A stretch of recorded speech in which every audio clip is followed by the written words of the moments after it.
public media funding, and all the terrible aspects that come along with it. The New England Take.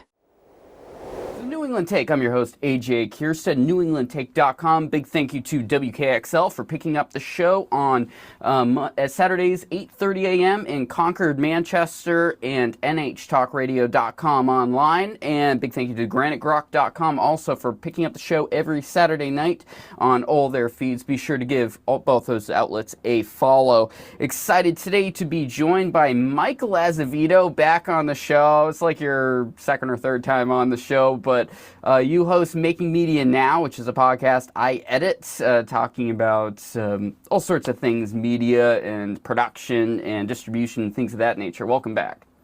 Good to be here. Thanks for the invite. So Making Media Now is sponsored by a nonprofit. They work with all sorts of aspects when it comes to the funding of various projects. Why don't you give the quick plug to Making Media Now and Filmmakers Collaborative? Sure. Yeah. Making Media Now is the podcast that is sponsored by Filmmakers Collaborative, which at its core is a fiscal sponsor of independent media. So a fiscal sponsor is essentially the watchdog that minds your budget, so that if you had been, if you're, let's say you're a filmmaker, independent filmmaker, and you're going to make a documentary on the history of guitars, and you get a $100,000 grant. Remember grants? Those things used to happen. Anyway, a $100,000 grant from, say, the NEA. Well, the NEA wants to make sure you're not going to use $75,000 of that to buy yourself a hot new car. So the fiscal sponsor, in this case, Filmmakers Collaborative, would mind that budget, essentially, monitor that budget on behalf of the grant. I believe is the appropriate role. And I would say that, as you know, AJ, you've been editing the podcast for about 4 years now. Maybe about 30% or so of my guests have films that were made with the support of Filmmakers Collaborative. But mostly, I'm kind of an omnivore in terms of seeking out guests to talk about. If a subject interests me and I can get the director to agree to chat with me about it on the podcast, then, there we are. Yep, totally. You basically have to do that. I mean, if you want to keep it going forever, that's one of the big things when you're starting a project. There's so many people. Like, one of the biggest pitfalls of new productions is, oh God, I've done 10 episodes and I've already run out of content. You got to be able to keep the show going. It's the reason why I said the New England Take instead of, New Hampshire guy in Concord talks about something. Yeah, exactly. Yeah. So I want to talk about your last couple episodes, talking about a couple films that were centered, or documentaries that were centered around the funding of local media. This has been a constant subject here. I am not a hypocrite when it comes to journalism. I try and support all the local outlets, even whether I agree with them or disagree with them. You'll see me talk about New Hampshire Public Radio, and you'll see me talk about NH Journal. Like, I both sides of the political aisle, I try and at least give a little bit of platform and I'll say whether I agree or disagree with either side of them. But it's essential in order for our society to exist. But why don't you talk briefly about what those two films were about and kind of the very similar issue at hand they were addressing? Well, the most recent one, the podcast that's up right now, is an interview that I did with a guy named Rick Goldsmith, who's been previously nominated for 2 Oscars for Best Documentary Feature. His most recent film is called Stripped for Parts, American Journalism on the Brink. And essentially it uses the buying up of, I would say, local and regional papers, because these are big-size papers. We're talking about the Denver Post. We're talking about efforts to buy the Chicago Tribune by an organization called Alden Capital, Global Capital, Alden Global Capital. They're a hedge fund, so they're in that family of alternative asset management. And essentially the model is, it's almost irrelevant from the point of view of the hedge fund that this is a newspaper. It's more like, no, we're a hedge fund or we're private equity, and this is sort of what we do. Now, this is a generalization, obviously, and private equity reps could be, apoplectic in throwing you examples of how, no, we saved this or that company. And I'm sure those examples exist. But essentially, The the model is, you buy a business that might be kind of on the ropes. You load that business with debt in order to get it off the ropes, and then you sort of strip it for parts, which means that you're going to typically do a lot of layoffs. Apparently, and I found this really surprising, one of the most attractive assets, or the most attractive asset of these newspapers, is their physical building that they're in. The hedge fund is attracted to these newspapers because of their location and the real estate value, of where their offices are. Less so to a degree around trying to shape an ideology or influence an ideology, which is a little Which bit is surprising. different. Yeah, everyone Sure. assumes that. I mean, that's the big thing when you hear about that these newspapers are getting scooped up. They're just Right. assuming that they want to manipulate the media. I mean, that was the whole paranoia at first with Jeff Bezos picking up the Washington Post when. Recent months aside, I will say, Yeah.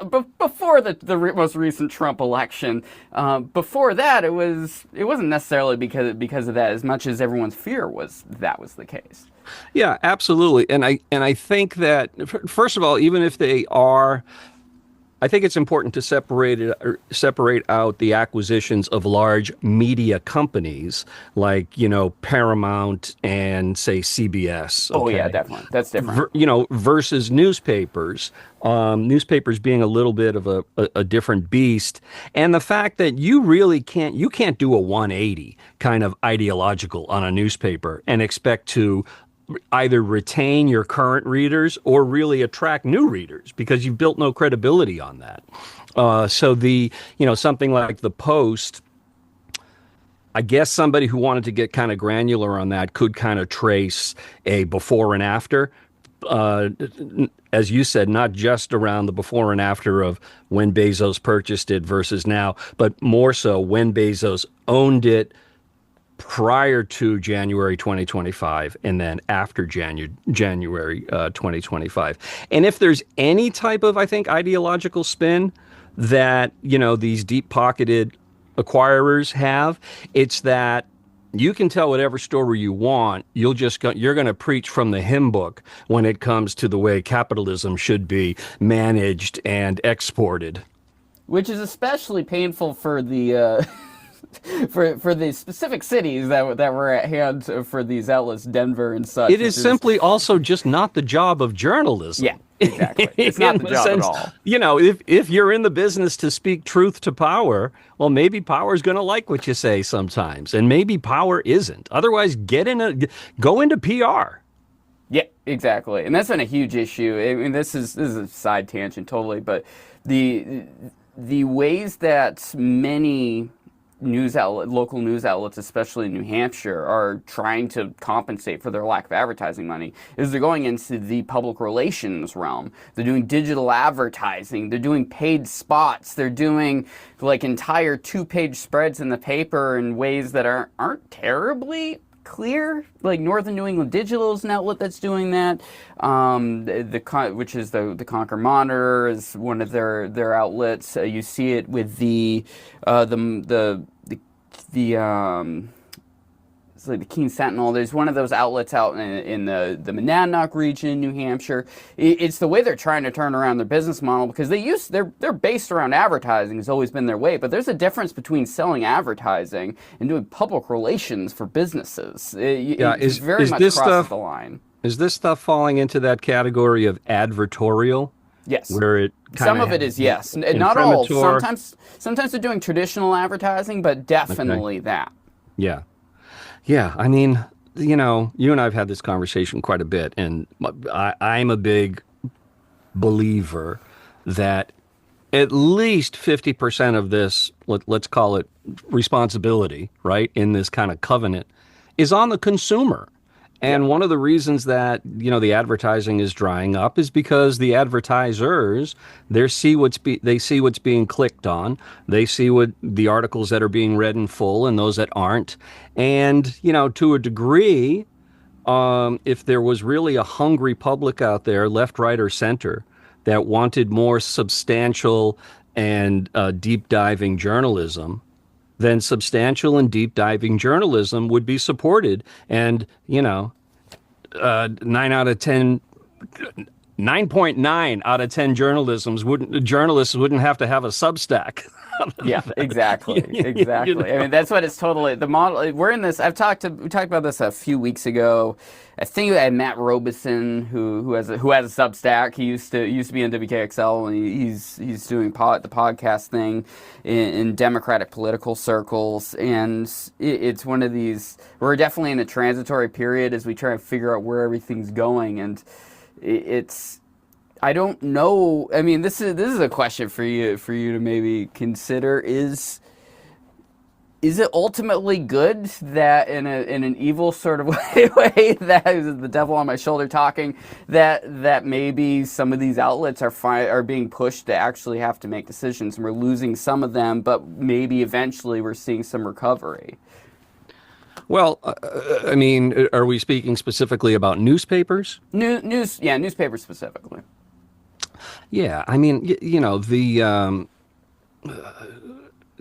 the wisdom of the marketplace infallible? I guess, all things being equal, perhaps it is. Newspapers, as you said, were always an advertiser-based model. They used to literally refer to this thing as the news hole, where they would lay out the entire newspaper, all the ads. And the literal physical space that was left was called the news hole. So just fill the hole, because we're really here just to support the ads, right? Yeah. And, it of course is easy to kind of cherry pick that pantheon of journalistic achievements. If it weren't for the hard-scrabble journalist, we never would have found out about, the Vietnam War going south way sooner than the government would have admitted. We never would have found out about Enron. We never would have found out about maybe something like Fast and Furious, or, numerous types of examples on that. But the fact of the matter is that a lot of newspapers have always been mostly filler. But the public was okay with that. If you were plopping down your $2.50 a week or something for your local weekly, but you really just wanted to know how the high school football team was doing and, what's on sale at Hannaford's, that was a place for you. So whether or not there's this weeding out taking place that's eventually healthy, I don't know. I think that a big concern, and one that comes out in my conversation with Rick Goldsmith about his film, is something is lost when every story, like for instance, if you're in a suburb of Concord, New Hampshire, and you are freaked out about immigrant crime in San Diego, and it's taken up a bunch of your gray space, then I'm going to guess you've been fed a lot of national stories through your local paper, right? But do you know who's on your school committee? Do you know what budget items are on the chopping block, in your town? And one of the points that he makes is there's a case to be made for when individuals start to feel like every story is a national story. It sort of becomes an abstraction. It's something that on the periphery of your consciousness you're concerned about, but day to day it's not going to impact your life. Whereas the local news, that can and very often will impact your life. And that's where these losses are coming. Yeah, definitely. And I mean, we see it with the New Hampshire papers 100%. I mean, you got we have one statewide paper essentially here in New Hampshire, which is the Union Leader, and then there's a handful of mishmash of actual still printed papers. And the Union Leader has they'll have their headline articles, but there's one regular column that specifically covers the State House from one guy. Yep. Meanwhile, you go to New Hampshire Bulletin, and they got 3 reporters. All they do is cover government and things that are going on in that. And they are the new model. They are a state's newsroom outlet. Mm-hmm. They're a more, in my opinion, more legitimate news outlet compared to some of the other states' newsrooms outlets, because it is a mixed bag when it comes to it. Surprisingly, which is something that you don't see with the Hearsts and different things like that. Seems like they're a lot more in line. They're all doing the same thing with State's Newsroom. The main one's a far left progressive outlet. I think the Vermont one is The editor-in-chief here in New Hampshire is a lefty, and I've called out his op-eds multiple times here on the show. He won't join me, which I don't blame him for. But his reporters, for the most part, are doing really good journalism that is completely outside of the world of politics for the most part. Yeah. Way back when the internet was, first going to be that device that was going to unite us all in an ever-rising sea of, intellectual curiosity. Way back then, there used to be this term thrown around called narrowcasting, where the future of kind of, information content, aka news, what the internet was going to allow is that the narrowcasting based on your local concerns, like based on your local concerns, your local interests, etc. The advertising model made that much more difficult to achieve, because if you're selling ad space on a website, well, you're telling me that Joe's Barbershop has to suddenly compete with a national tire brand, right, for advertising space. But I think, for what it's worth, I think the current environment really is going to be an opportunity for a resurgence, both digitally in terms of being on a website, but particularly for podcasts. Right now, there's a subset of podcasts that only exist within a closed audience. And I work on a few of these as they're clients of mine, but they're internal podcasts, but often for clients that have 50 to 120,000 employees. So if you're not part of that company, you never have access to this podcast. A similar model that I often think of is, if there was the consortium of interests like the New England Take, right? Well, that's almost like a subscriber-based or potentially a membership-based family of podcasts. And you're beginning to see that with, I'm sure you probably disdain, but know of The Bulwark. A lot of those former Republicans who are now, never Trumpers, they have to have 6 or 8 different podcasts that they all publish the under. whole Midas Touch model. I mean, that Exactly. blowing up. It's the same thing. Yep, a very similar thing. And then there's others on the right that are following a similar model. So I think the only thing with that is at risk, and I guess this is more of a question for maybe a sociologist or a political scientist, is it again exacerbates this notion of, there has to be at least a handful of shared realities that unite us as, fellow human beings all being alive in 2025. In my drive on that, before we get back, because we're a good part of the way into the episode already, is going back to what you were talking about previously, is this stop the continuous focus on what's happening in the White House. Yes. And the basically turning Congress into entertainment television, WWE sort of things, which is totally what it's become. And actually paying attention to what the hell's going on at the state level. It's part of it would be like WWE if the wrestlers never showed up and went in the ring. And the wrestlers are about 105 years old and would break a neck if they honestly touched each other at any moment. Tonight, Mitch McConnell versus the floor. Oh, again. Again, it happened last week. We got to start focusing on what's happening at the state level so much more. There's enough political drama happening right down the street for me here in Concord to keep everyone busy. But I think we're starting to go back to focus on some of that, because I think everyone's kind of brain drained from a lot of the Trump nonsense that's, regardless of what side of the aisle you're on, the stuff's all over the place. And you're starting to see some of the MAGA types. I talked about this last week. Marjorie Taylor Greene and Josh Hawley actually starting to say, hey, like, we're populists. Can we actually pretend to be populists for 5 minutes as opposed to whatever Trump says we're supposed to focus on at the moment? Yeah. I think you may recall a few episodes, but probably a month and a half or so ago, one of the episodes I had was with the New Hampshire guy, Andy DeMeo. You know Andy because you had him on the show. I've had him on the show. Right? He's great. So I think, what he's doing is an example of if he's preaching from any book, it's the book of positivity and cooperation.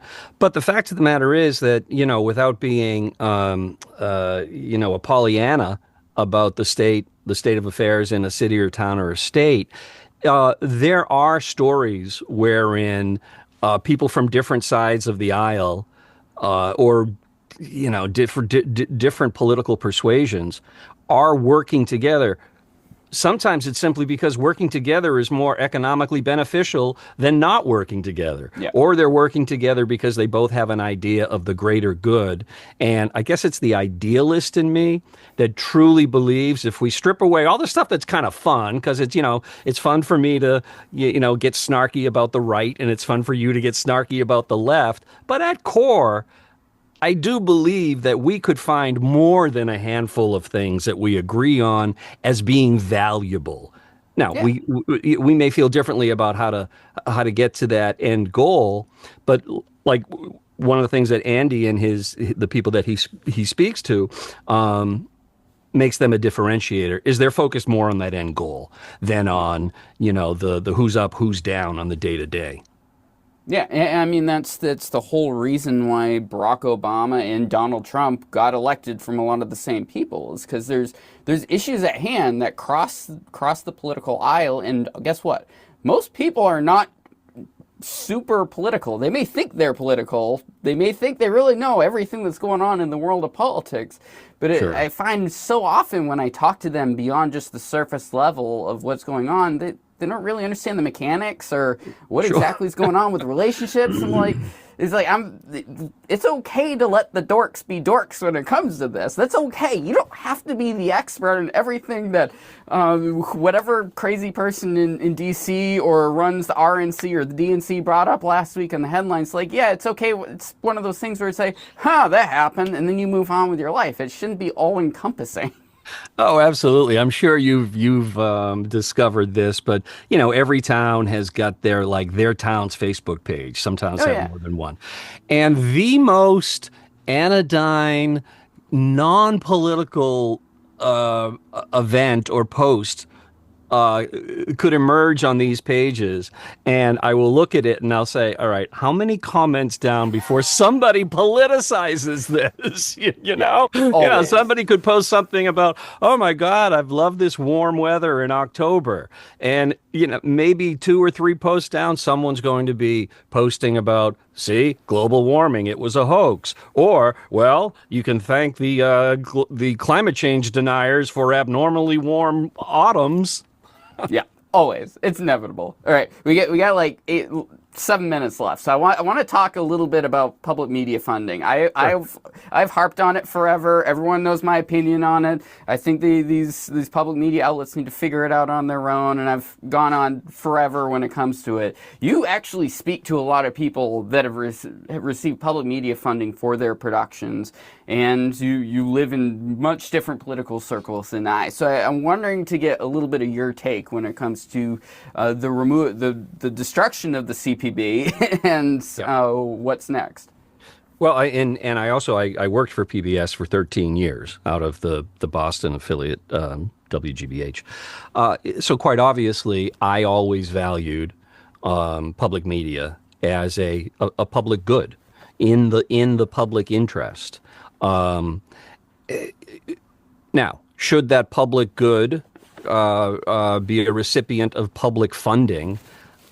My feeling was always that you could make that case using the same rationale that you would make in the funding of anything else that's considered a public good, whether it's a public library or transportation system or so forth.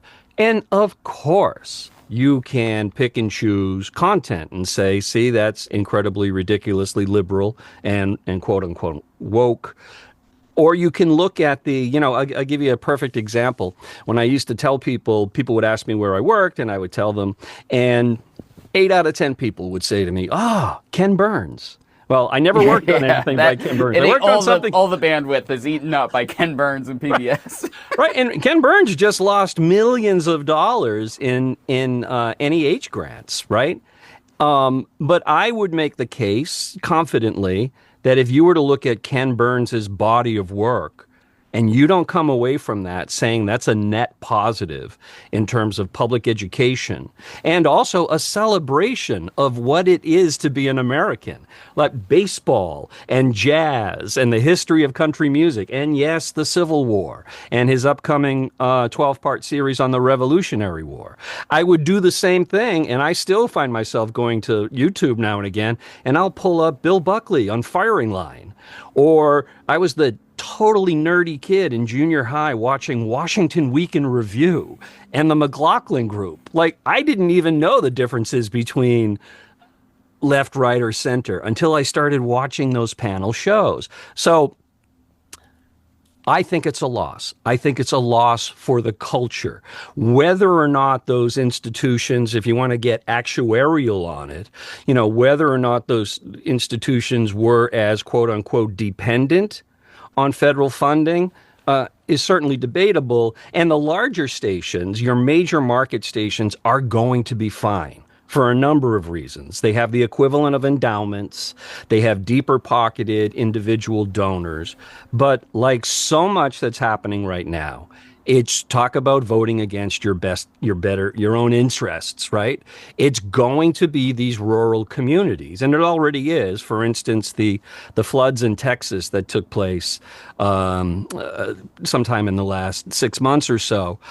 What would have been a public warning system that was delivered by several of their university-sponsored public television stations and public radio stations did not happen for reasons related to cuts, and that type of information and that type of, I would say, public stewardship is really going to be a loss. And I don't know, man. I just feel like it's never been easier than ever to be dumb, in America, and to have a free opportunity to be informed in some way, shape, or form. That's the case I would make. And, I know all of the public broadcasting kind of talking points in terms of for every dollar invested, the return is like $4 and something cents, et cetera, the minuscule amount of money relative to the rest of the budget. I've heard people, some make just totally agitprop-filled ideological arguments that are often just factually incorrect on the content of what they're speaking of. But, from a budgetary standpoint, sure, it should have been audited every round. There should be some type of a demonstrable ROI. But I do think, in my feeling, I think that ROI would be easy to illustrate. All right, we're unfortunately almost out of time here. I mean, it's like speed quick answer on this. What do you think is going to help them succeed going forward? Do you got any ideas? You seeing anyone doing anything interesting to compensate for this? Right now, there's a lot of huddling. One of the reasons being that budget years were kind of in place for a bit. I think you're really not going to start to see the bite until the new year. Like I said, the larger stations are going whole hog and almost treating it as if you were fundraising for a capital campaign. This was our slice of the pie that was taken away by the federal government. Can you help us restore it? And I also think that what you're going to see is a huge shift to digital. So, which should have happened, which is my argument. That should have been, maybe this is going to speed them along here to actually get their act together. I couldn't agree more on that, but I think you also have to say that, okay, so let's really support broadband rollout all over the country, because you can't tell me it's accessible digital, but you people in red states in the hills, you can't access it. I live in New Hampshire. We got internet everywhere. I don't care. Just kidding. All right. Oh, you're so red. You're floating in a big blue sea, whether you like it or not. No, don't remind me. All right. Michael Azevedo, host of Making Media Now. Thanks for joining me today, and appreciate your time. Always a pleasure, AJ. Talk soon, man. Yeah, definitely. So definitely check out Making Media Now on all major podcast platforms, on the social medias. Definitely check out Filmmakers Collaborative. They have some interesting projects they support, and it's what they're doing. It's great to have stewardship for these sorts of projects. All right, And let me just do a quick plug for yeah. the Filmmakers Collaborative puts on every year the Boston International Kids Film Festival. That'll be in November. And if you go to FC website, which is filmmakerscollab.org, you can find out all sorts of info about that. Yeah, definitely check that out. All right, NewEnglandTake.com. Big thank you to WKXL and the Granite Rock for sharing the show, and we'll talk to you soon.